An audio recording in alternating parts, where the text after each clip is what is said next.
Sementara itu pemirsa, pertumbuhan ekonomi global diproyeksi mampu mencapai 2,8% pada tahun 2024.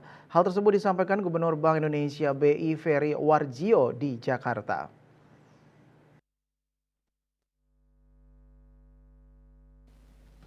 Dikutip dari kantor berita Antara, Peri Warjio memperkirakan untuk tahun ini pertumbuhan ekonomi global bisa mencapai 2,7% dan naik menjadi 2,8% tahun 2024, terutama pertumbuhan ekonomi global ini didukung oleh pertumbuhan ekonomi negara-negara berkembang yang diperkirakan akan lebih baik. Perry menjelaskan di tengah gejolak perekonomian global, pertumbuhan ekonomi dunia diperkirakan masih akan tetap bertumbuh dengan disokong pertumbuhan perekonomian negara-negara berkembang seperti India dan ASEAN 5. India mengalami pertumbuhan produk domestik bruto (PDB) sebesar 5,8% pada 2023 dan diproyeksikan akan terus mengalami peningkatan PDB hingga 6,2% pada 2024.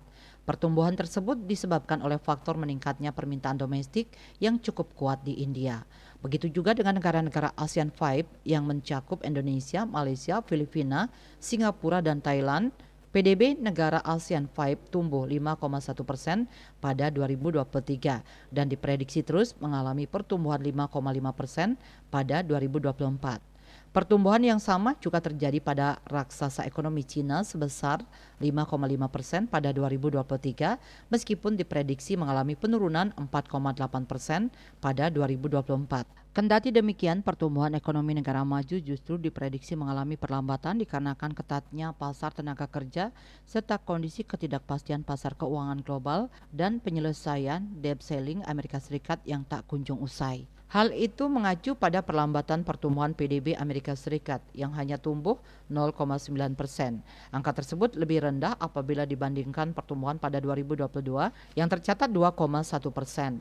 Sama halnya dengan negara kawasan Eropa yang tercatat hanya mengalami pertumbuhan PDB 0,6%, lebih rendah dibandingkan pertumbuhan pada 2022 sebesar 3,6%.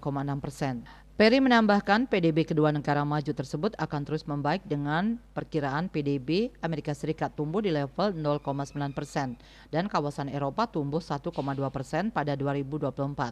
Optimisme pertumbuhan ekonomi global tak bisa dilepaskan dari adanya faktor menurunnya inflasi secara keseluruhan, terutama pada negara-negara berkembang yang cenderung lebih cepat menurunkan tingkat inflasi. Bali Post melaporkan.